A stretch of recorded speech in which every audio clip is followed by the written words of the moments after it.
Fala galera, bem-vindos ao canal Futebol Argentino e eu sou o Vinícius Falcão. Bem, como vocês devem ter percebido, eu tô há um tempo aí, quase um mês, um pouco mais que isso, não sei ao certo, sem entrar, sem fazer vídeo.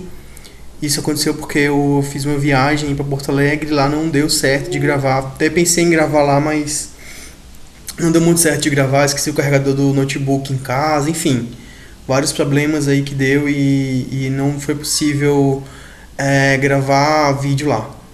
Eu tô pretendendo ver se eu consigo agora me dedicar mais, porque eu tava, como eu falei pra vocês, antes um pouco de viajar, eu tava preocupado com o mestrado, tava acabando lá preparando para a defesa do mestrado, então algumas vezes eu fiquei sem gravar vídeo por causa disso, mas agora eu creio que vai dar certo ficar gravando vídeo todo dia. Eu vou me esforçar muito para gravar todo dia um vídeo. Então vamos voltar aqui ao objetivo do canal, né? Que é falar sobre futebol argentino. Como muita gente deve saber, hoje a seleção argentina joga. Eu não vou comentar sobre a seleção argentina hoje. Tenho muita coisa para falar sobre a seleção argentina nesses tempos aí que eu fiquei sem entrar aqui. A seleção argentina teve muitas modificações, a convocação, eu não falei nada sobre nesse meio tempo, mas eu vou hoje falar sobre o campeonato argentino, que começou agora nesse último fim de semana, né? São 30 times no campeonato argentino e o campeão vai ser aquele que fizer mais pontos, todos contra todos, apenas um turno, na verdade, não são 2 turnos. E você vai ter apenas um jogo ida e volta, que é o clássico. Por exemplo, o Racing e o Independiente jogam 2 vezes, uma vez no campo de cada um deles. O Boca e o River também. O São Lourenço e o Huracan, idem, e assim vai, né? Os rivais jogam 2 jogos, e isso faz com que complete 30 jogos, né? Senão seriam 29 jogos. E seria um tanto quanto injusto, porque um time teria que jogar no campo do outro, de visitante, e como na Argentina não pode mais ter sido visitante, seria muito injusto isso. Né? É muito patente na Argentina que o time local, no clássico, ele muitas vezes prevalece muito de ser local, de ser o time mandante do jogo. Né? Então, o campeonato começou, o River ganhou de 4-1 do Banfield, né? Uma partidaça, o D'Alessandro tá jogando lá, o Alário, acho que se não me engano o Alário fez gol, o Pity Martinez fez gol, isso é certo, eu lembro do gol do Pity Martinez, eu vi. O Boca perdeu, na verdade, do Lanús de 1-0, o Lanús ainda perdeu um pênalti, né? Eu tava acompanhando no Facebook, assim, na hora do jogo do Boca eu tava vendo no Facebook, e muita gente tava falando que quando o Lanús perdeu o pênalti que o Boca ia ganhar por causa disso. Acabou que o Lanús ainda conseguiu fazer 1-0, né? Mesmo perdendo o pênalti. O Racing empatou com o Tajeres, né? Em casa, no Cilindro. E o Orión, que saiu do Boca. O Orión, para quem não sabe, o goleiro do Boca até a última Libertadores, acabou saindo do Boca porque ele falhou muito nesses últimos tempos.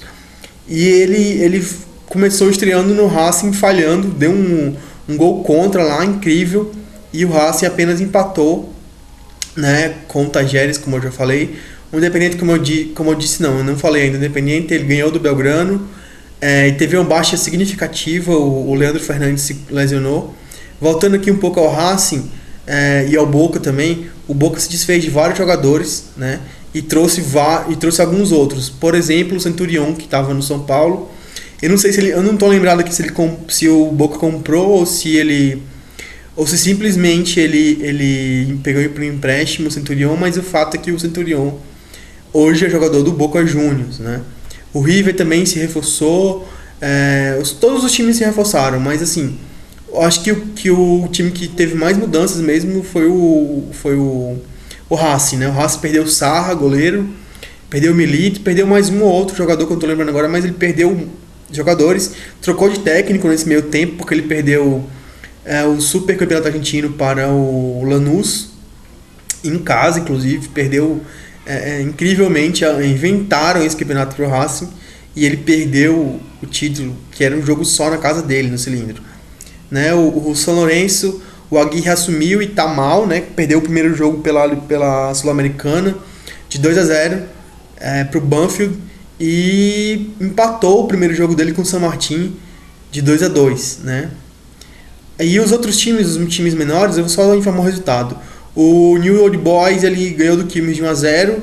O Rosário Central empatou em 0-0 com o Defensa e Justiça. E o Vélez perdeu para o de Minas de La Plata de 2-0. O campeonato argentino, eu penso que ele vai ser muito parelho ali em cima. Deve ter 3 ou 4 times ali brigando pelo título. Não creio que nada muito diferente dos 5 grandes vai acontecer, ou nenhum time muito diferente dos 5 grandes vai despontar aí. Não acredito nisso, particularmente, né? Inclusive porque dos 5 grandes eu acredito que apenas um vai poder estar na Libertadores, então eles vão estar focados no torneio argentino no começo do ano que vem, que o torneio vai começar agora e vai até o meio do ano que vem. Creio eu que vão já começar a baixar 2 times de divisão, que eles querem deixar o torneio com 20 times apenas, e aí você faria um torneio de turno e retorno igual brasileiro, só que começando no meio da temporada para acabar no final da temporada seguinte, né? E é incrível, um negócio que eu queria comentar hoje com vocês também, é incrível como o futebol argentino nesses últimos anos, apesar da bagunça que é a AFA, né? A AFA está muito bagunçada nesses últimos anos. Mesmo apesar dessa bagunça, é incrível como os times conseguem revelar bons jogadores, né? Você percebe hoje, se você for ver hoje na Europa, vários jogadores despontando, e a Argentina segue vendendo muitos bons jogadores, né, jovens para a Europa. O Lo Celso, por exemplo, o sérvio, o Juan Correa, o Juan Correa está no Atlético de Madrid, se eu não me engano. O Craneviter, que foi agora pro Sevilla, estava no Atlético de Madrid, enfim, vários jogadores despontando. O próprio River hoje em dia, ele tá com vários jogadores jovens no plantel dele. No Independente também tem muitos jogadores jovens disputando no plantel. O Rosário Central, como sempre, revelando bons valores, né? O Sérvio e o Lo Celso, como eu já falei, por exemplo, são 2 bons nomes aí pra gente falar, só pra começo, assim. Enfim, é incrível como, apesar da AFA estar uma bagunça, né? Trocando de técnico, salário atrasado de treinador, sem verba para categoria de base, enfim, tá uma bagunça na AFA. Os clubes, apesar da AFA, conseguem revelar muitos bons valores. Isso, no meu ponto de vista, ele mostra muito bem como uma seleção forte não depende tanto assim da entidade gestora do futebol do país. Depende muito mais de como os times estão, porque são os times que revelam jogadores. Basicamente, o que essa entidade gestora precisa fazer, vamos dizer assim, é ter um treinador de acordo com os jogadores que tem. Então não é tão difícil assim uma seleção, mesmo muito bagunçada, vamos dizer assim, mesmo bagunçada a entidade gestora do futebol do país, mesmo estando bagunçada, não é tão difícil assim armar uma boa seleção, desde que os clubes do país estejam fabricando bons jogadores. Por exemplo, o futebol espanhol é muito mais organizado que o argentino. E você vê essa última Copa do Mundo aí, o futebol espanhol ele acabou que nem passou de fase. E a AFA, naquela bagunça que tava, chegou na final, né? A seleção da AFA chegou na final e quase ia sendo campeã na Copa do Mundo. E mesmo com a bagunça desse ano, né, que quase não ia para a Copa América, foi uma confusão, chegou na final de novo, podia ter ganho o título, não ganhou o título por detalhe, que perdeu nos pênaltis, né? Então, assim, é interessante como o futebol argentino ele consegue, a nível de clubes, né, se comportar de uma forma completamente diferente do que era esperado se você for avaliar apenas a AFA. Isso acontece porque o futebol argentino ele tem, primeiro, um trabalho de base muito forte e, segundo, um trabalho de técnico, de formação de treinadores muito forte. Então, assim, além da técnica apurada que os argentinos têm, sempre tiveram, né, foi sempre uma marca do futebol argentino, jogadores técnicos e tudo mais. Além disso, hoje você consegue aliar a um nível técnico alto, trabalho sério em todos os níveis do clube, desde a base até o topo da pirâmide, que é o time principal. E isso acontece porque a AFA tem uma escola de treinadores, né, onde é um curso de 2 anos, E esse curso, ele é compatível, por exemplo, com o nível A europeu. Porque na Europa, para você ser técnico de um clube grande europeu, você precisa ter o que eles chamam lá de nível A. Eu acho que, se eu não me engano, é nível A que eles chamam, né? Então, assim, para você ser treinador, não basta você ser jogador como é no Brasil ou ser formado em educação física. Você tem que fazer um curso de treinador e esse curso vai te habilitar para ser técnico de um clube. Então, assim, esse curso da AFA aí, ele habilita o cara a ser treinador na Europa, do nível mais alto. Eles compatibilizaram esse nível. Pelo menos foi isso que eu li numa entrevista com o responsável pelo curso no Brasil. Porque esse curso da AFA aí, para quem não sabe, ele também tem no modelo no Brasil, um modelo à distância, EAD. Eles falam lá que você só precisa ir na Argentina para fazer as provas, né? Mas todo o curso, as aulas e tudo mais, você faz tudo no Brasil, eles falam. E não é tão caro assim, no meu ponto de vista. São R$700 ao mês apenas, né? Então é interessante o curso. Um curso de nível muito alto, você vai ficar habilitado realmente para treinar um clube, né? Você vai ter tudo que você precisa para treinar um clube.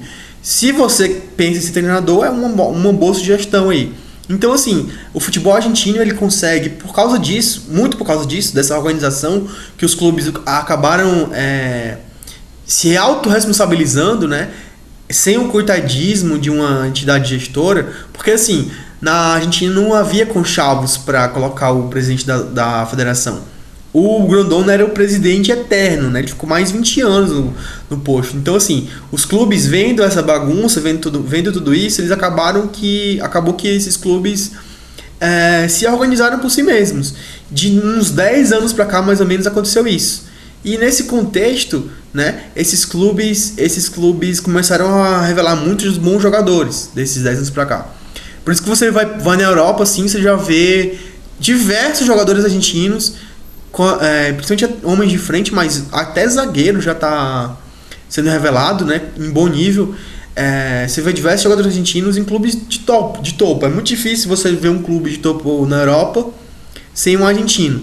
Porque eles acabam que conseguem extrair dos jogadores da base muito mais do que simplesmente a técnica, né? Eles conseguem adaptar o cara muito bom taticamente também, de entrega e tudo mais. A seleção de base argentina tá ruim nesses últimos tempos. Ele é a geração do Agüero, né? Depois do Messi. Porque, como eu já disse, a AFA tá muito bagunçada. Mas isso não quer dizer que a seleção principal esteja mal servida. Eu creio que a Argentina tem jogador até para a Copa de 2030, vamos dizer assim. Para montar um bom elenco, né? Mais ou menos um elenco ali, uma base, um esteio para um elenco até 2030, mais ou menos.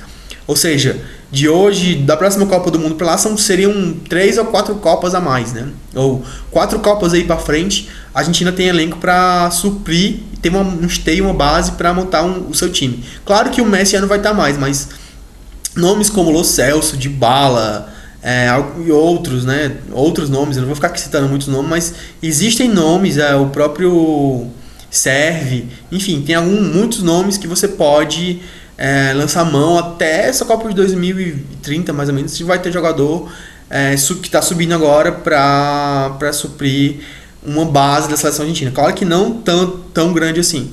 É interessante esse fato. Bom, eu vou encerrando por aqui. Vamos ver o jogo hoje da seleção argentina. Eu creio que o Balsa vai espelhar o Uruguai em 2 linhas de 4. Não vou me adentrar muito no assunto. Vou ficando por aqui, pessoal. O Campeonato Argentino vai começar a ferver e eu vou comentar muito mais sobre ele. Porque não dá pra ficar só vivendo de seleção argentina, né? Então eu vou começar a comentar muito mais e comentar jogos importantes do Campeonato Argentino. Enfim, eu vou ficando por aqui, pessoal. Vamos ver aí como é que acontece o jogo hoje. Se a Argentina ganha, empata, perde, enfim. Argentina e Uruguai hoje em Mendoza vai ser um jogaço, né? O Suárez e o Messi em campo. Vai ser um baita jogo. O Agüero tá fora por lesão, mas enfim. Vamos ver como é que vai ser. Amanhã eu volto com análise do jogo. Então, valeu, pessoal. Tchau, até amanhã. Vou tentar fazer vídeo todo dia. Eu sou o Vinícius Falcão e esse é o nosso vlog Futebol Argentino.